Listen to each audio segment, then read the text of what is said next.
Stock మార్కెట్లో invest చేసి మీ డబ్బులు డబుల్ చేసుకోవాలనుకుంటున్నారా? సుందరరామిరెడ్డి గారి లైవ్ సెమినార్ కి అటెండ్ అవ్వండి.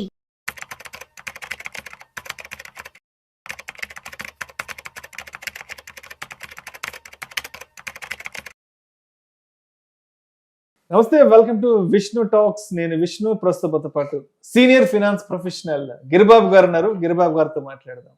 సార్ నమస్తే. సార్ నమస్తే అండి. Welcome to Suman TV. Thank you and welcome to Vishnu talks.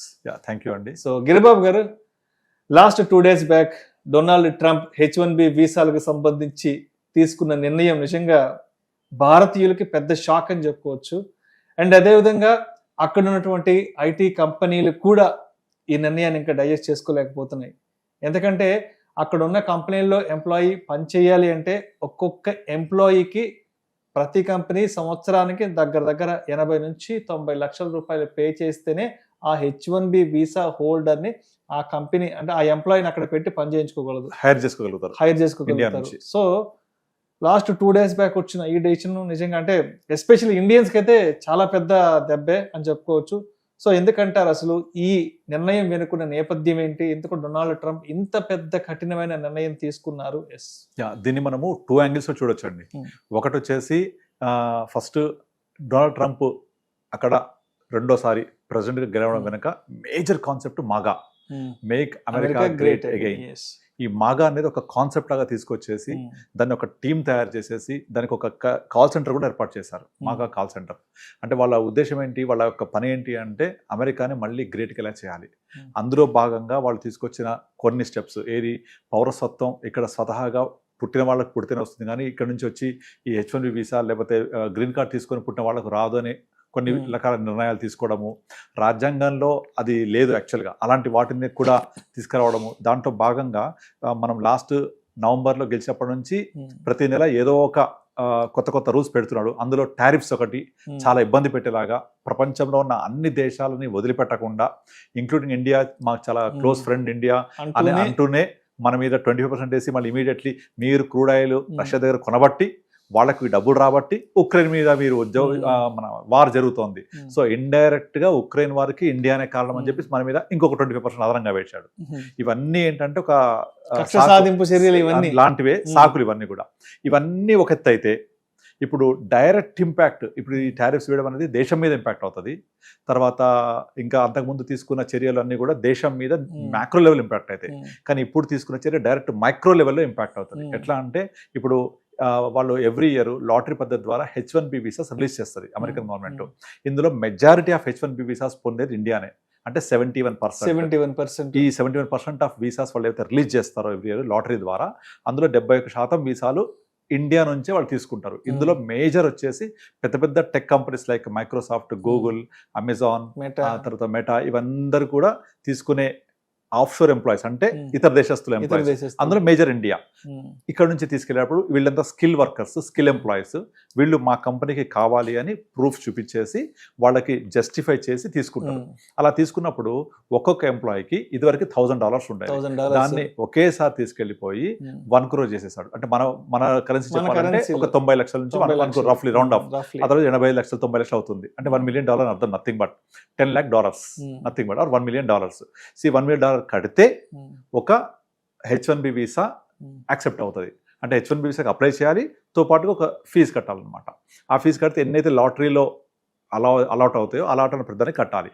ఇది డైరెక్ట్గా కంపెనీ మీద మన ఫైనాన్షియల్ బర్డన్ పెరిగిపోతుంది. అది ఎంత బర్డన్ అవుతుందంటే, ఒక ఎంప్లాయీకి శాలరీ ఇవ్వాలి, అమెరికాలో జాబ్ చేయాలంటే ప్యాకేజెస్ ఎక్కువ ఉంటాయి, ఇండియాలా కాదు. దాంతోపాటుగా ఒక $1 million ఎక్స్ట్రా పే చేసి ఆ ఎంప్లాయీని తెచ్చుకోవాలి. తెచ్చుకుంటే కంపెనీకి ఎంత ఫీజిబిలిటీ ఉంటుంది.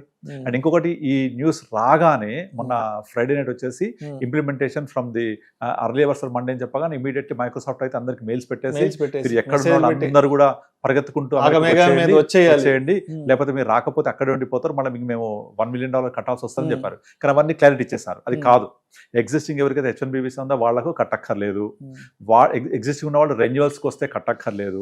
ఇప్పుడు ఎవరైతే కొత్తగా H1B వీసా కావాలని అప్లై చేసి అలాట్ అవుతారో వాళ్లకు మాత్రమే.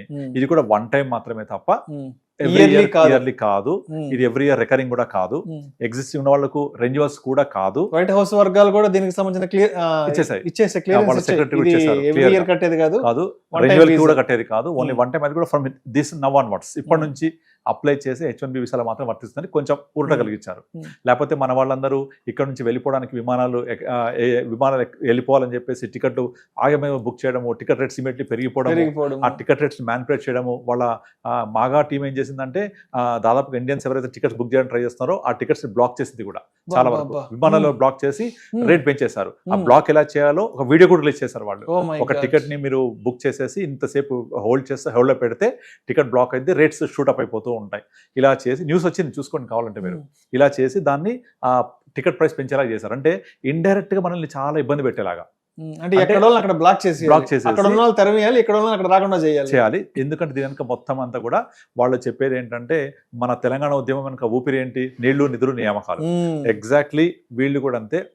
డొనాల్డ్ ట్రంప్ గెలవడానికి ముఖ్య కారణం ఇక్కడ మన ఉద్యోగాలు మనకే, మన స్థానిక ఉద్యోగాలు స్థానికులకే ఉండాలి, ఇక్కడ ఉత్పత్తి జరగాలి, ఈ ఉత్పత్తి ఇక్కడే సేల్ అవ్వాలి. సో అమెరికా అనేది పెత్తనం కాదు, మన ప్రపంచం మీద మన పెత్తనం కాదు. మనము ఫస్ట్ మనతో మమేకం అయ్యి మన దేశం ముందుకెళ్ళాలి. Make America great again. ఈ కాన్సెప్ట్కి అనుకూలంగా ఉండేలాగే స్టెప్స్ తీసుకుంటూ వస్తున్నాడు.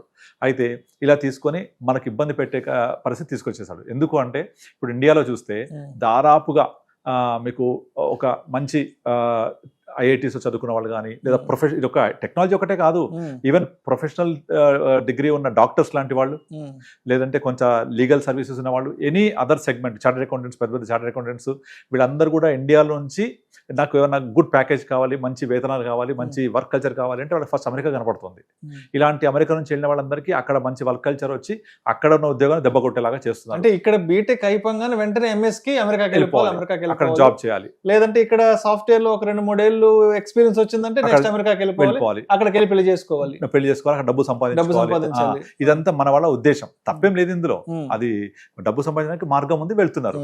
కానీ ఇలా మనం వెళ్ళినప్పుడు అక్కడున్న లోకల్ ఆపర్చునిటీస్ ని వాళ్ళు కాంపిటేట్ అవుతున్నారు కాబట్టి అయ్యి మన వాళ్ళు అన్ని విధాలుగా తీసుకుంటే ప్రైస్ పరంగా తక్కువనే ఉంటుంది, స్కిల్ పరంగా చాలా హైలీ స్కిల్డ్ ఉంటారు. సో కంపెనీస్ కి బెనిఫిట్ అది కనుక ఇక్కడ నుంచి వెళ్ళడానికి ఎంకరేజ్ చేసేవాళ్ళు ఆ కంపెనీస్. బట్ ఈ వీసా ఫీ ఇంత భారీగా పెంచడం $1,000 నుంచి $1 million. అంటే అంతకు ముందు ఒక 80-85 వేలు ఉండేది, ఇవాళ 85 నుంచి 90 లక్షలు. ఎక్కడ చూడండి 85 వేలు ఎక్కడ 85 లక్షలు, 100 రెట్లు పెంచేశాడు. 100 రెట్లు పెంచితే మళ్ళీ నెంబర్ ఆఫ్ వీసాస్ ఇంటూ ఈ ప్రైస్ తీసుకుంటే ఎక్కడికో వెళ్ళిపోద్ది. ఇప్పుడు మన గోల్డెన్ వీసా కూడా ఇంట్రొడ్యూస్ చేశారు కదా, 8 కోట్లు కట్టాలి మన కరెన్సీలో, కడితే గోల్డెన్ వీసా వస్తుంది. అందులో 1/10 H1B వీసా. అంటే ఒక విధంగా ఇది డబ్బు రావడమే కాకుండా ఇతర దేశస్తులు రావాలంటే కూడా కొంత అడ్డంకులు సృష్టించడం జరుగుతుంది. సో దీనివల్ల ఏమవుతుందంటే మన అక్కడున్న టెక్ కంపెనీస్ కి ఇది కొంచెం ఆర్థికంగా భారమే, చాలా భారం. ఎందుకంటే అంత ముందు 80-85 వేలు కట్టే వాళ్ళు ఒక మనిషి మీద ఈ రోజు 85 నుంచి 90 లక్షలు కట్టాలంటే ఆ కంపెనీస్ కి ఫైనాన్షియల్ గా ఎంత పెద్ద బ్యారియర్ అవుతుంది. కరెక్టే.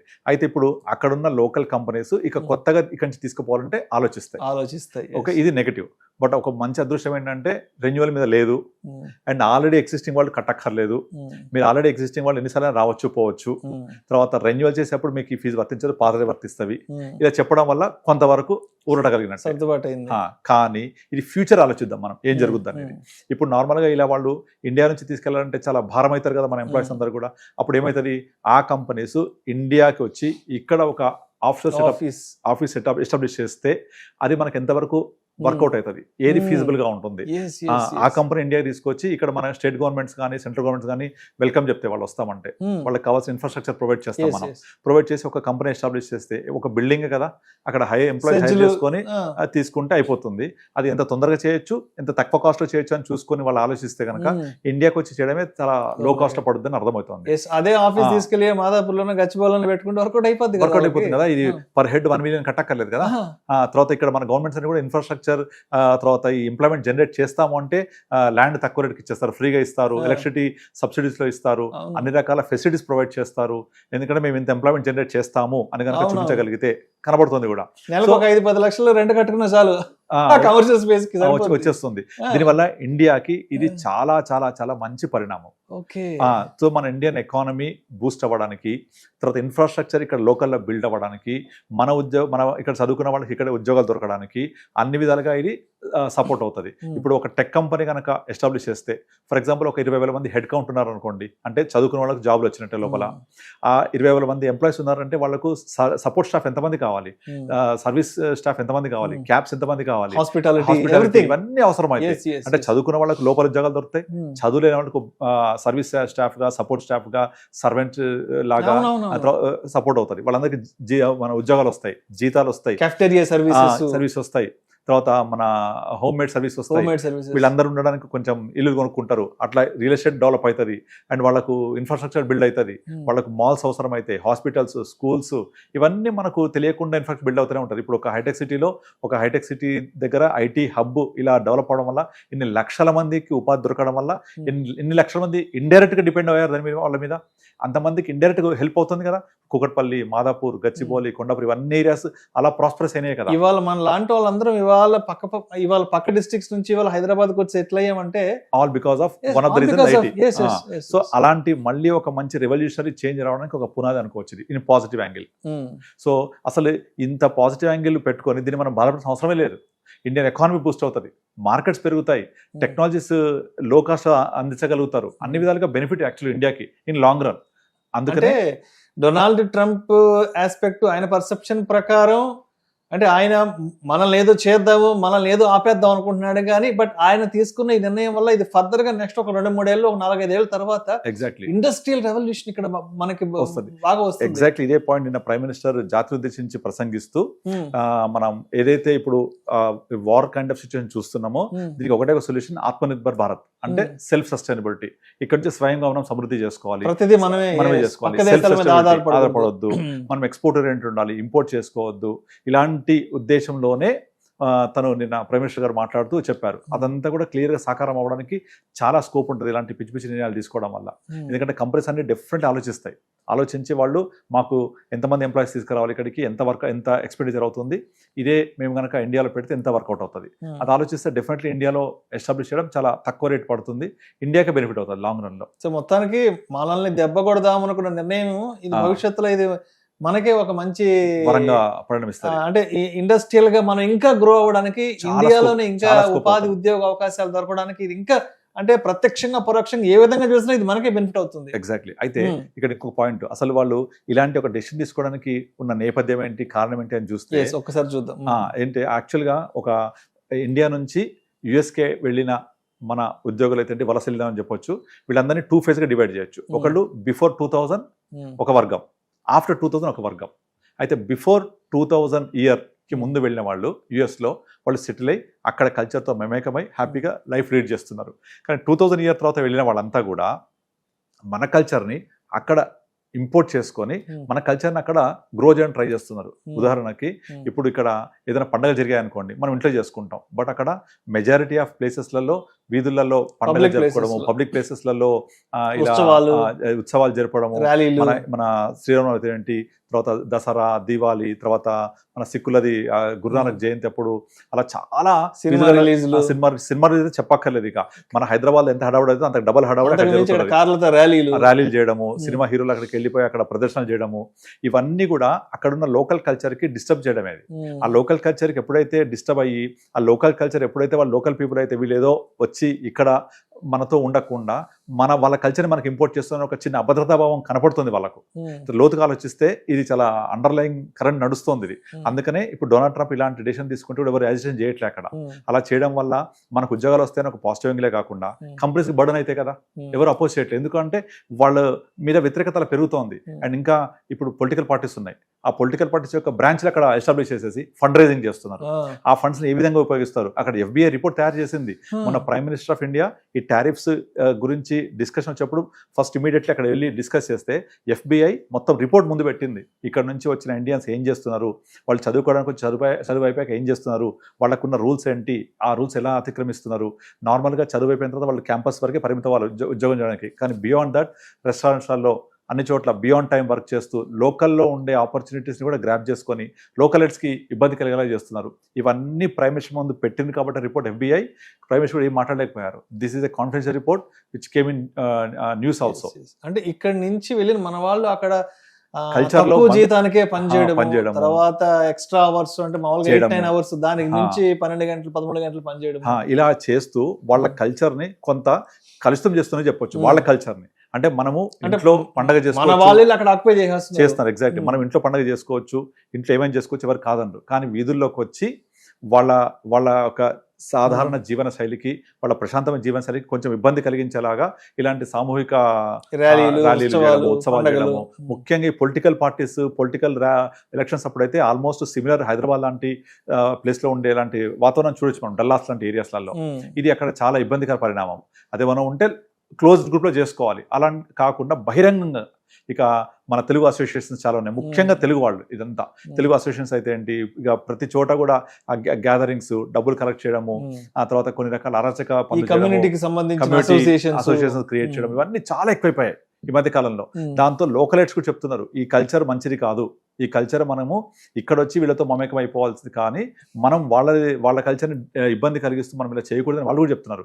అందుకని ఇంకొక ఎగ్జాంపుల్, యూకేలో రీసెంట్గా ఒక 10 రోజుల క్రితం యూకే చరిత్రలోనే అతిపెద్ద ర్యాలీ జరిగింది, గో బ్యాక్ వలసదారులు అని చెప్పేసి. అందరూ ఎవరైతే వలస వచ్చారో వాళ్ళందరినీ వెళ్ళిపోమని చెప్తూ యూకే చరిత్రలోనే అతిపెద్ద ర్యాలీ జరిగింది.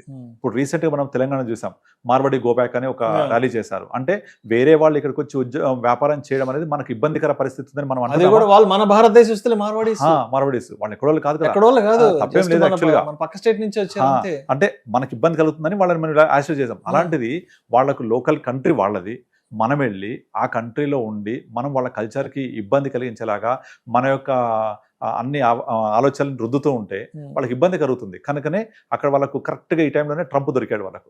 ఏది వాళ్ళ యొక్క నెగిటివిటీ, మా లోకల్లో మా ఉద్యోగాలు మా అన్ని ఆపర్చునిటీస్ పోతున్నాయి అసహనానికి ఎగ్జాక్ట్లీ ట్రంప్ దొరికాడు. అందుకనే వాళ్ళు అక్కడ ఎటువంటి ఇబ్బంది లేకుండా అతను చేసే పనులన్నిటికీ సపోర్ట్ చేస్తున్నారు. అక్కడ కొన్ని విషయాల్లో అపోజ్ చేస్తున్నారు, బట్ ఓవరాల్గా ఏంటంటే ఇలాంటి పనులు చేయడం వల్ల, ఇలాంటి వాతావరణం ఉండడం వల్ల ట్రంప్ కూడా ఆలోచన వచ్చి వాళ్ళ మాగా టీం మనము ఏ విధంగా అమెరికన్ కల్చర్ని, అమెరికన్ ఎంప్లాయీస్ని, అమెరికా జాబ్ ఆపర్చునిటీస్ని, అమెరికా గ్రోత్ స్టోరీని ఎలా రిటైన్ చేసుకోవాలి అని ఆలోచిస్తున్నారు.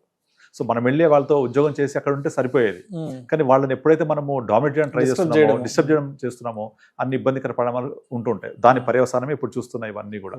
సో దీని వెనక చాలా ఇట్లాంటి బ్యాక్గ్రౌండ్ ఉంది. కనుకనే మనము ఒక విధంగా పాజిటివ్ యాంగిల్ ఏంటంటే ఇండియా గ్రో అవుతుంది, మంచి పరిణామం. నెగిటివ్ యాంగిల్ ఏంటంటే ఆపర్చునిటీస్ అనేవి మనం మిస్ అవుతాం. ఇండియా ఎంత గ్రో అయినా ఇండియా లాంటి హ్యూజ్ పాపులేస్టిక్ కంట్రీకి మనమే ఇవ్వలేం ఆపర్చునిటీ అన్ని కూడా. We need definitely global economy, we need definitely American employment. అక్కడ వెళ్ళి ఉద్యోగాలు చేసి ఎక్కువ సంపాదిస్తే ఇండియాకి వస్తే మళ్ళీ ఇండియా గ్రో అవుతుంది.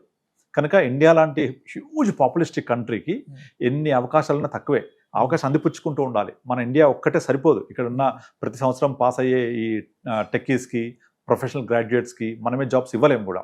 కనుక వాళ్ళ సపోర్ట్ కావాలి, అక్కడ ఆపర్చునిటీ కూడా కావాలి. సో అప్పుడే ఇండియా ప్రాస్పరస్ ఇన్ 360 degrees అవుతుంది. అలా అవ్వాలంటే ఈ ఆపర్చునిటీ మనం ఎప్పుడు అందిపుచ్చుకుంటూ ఉండాలి. ఇలాంటి పనులు చేసి మన అవకాశాన్ని మనమే తగ్గించుకోకూడదు. సో మొత్తానికి H1B వీసాలకు సంబంధించి డొనాల్డ్ ట్రంప్ తీసుకున్న నిర్ణయం వెనుక అంటే మెజారిటీగా ఇక్కడి నుంచి వెళ్ళిన వాళ్ళు అక్కడ తక్కువ జీతానికే పనిచేయడం, అక్కడ వాళ్ళకి రావాల్సినటువంటి ఉపాధి ఉద్యోగ అవకాశాలని మన వాళ్ళు వెళ్ళి అక్కడ వాటిని ఎక్కువగా వినియోగించుకోవడం, అక్కడ వాళ్ళకి ఉపాధి అవకాశాలు తగ్గిపోవడం. అండ్ ఇందాక మీరు చెప్పారు ఒక సెకండ్ ఫేజ్ అంటే మన కల్చర్ని ఎక్కువగా అక్కడ పెనిట్రేట్ చేయడానికి అది వాళ్ళు తీసుకోలేకపోవడం. అండ్ మరొక కోణంలో చూస్తే ఇప్పుడు వాళ్ళు తీసుకున్న ఎడిషన్ అయితే రాబోయే రోజుల్లో ఇక్కడ మనకి పారిశ్రామికంగా ఎకానమిక్ గా డెవలప్ అవడానికి చాలా స్కోప్ మనకైతే స్కోప్ ఉందంటారు. బట్ స్టిల్ ఆపర్చునిటీ ఉండాలి, అంత కలిసి ముందుకెళ్తూ ఉండాలి. సో మొత్తానికి మోదీ గారు కూడా పిలుపునిచ్చారు, ఏదైనా సరే ఇక్కడ నుంచి మనం బయట దేశాల మీద ఆధారపడడం కూడా Atmanirbhar Bharat, make in India కూడా ఏదైనా సరే ప్రతి చిప్ నుంచి సిమ్ కార్డ్ వరకు ప్రతిదీ మనమే తయారు చేసుకోవాలంటూ కూడా వారు కూడా చాలా చక్కని పిలుపునివ్వడం జరిగింది sir. Thank you sir, thank you so much.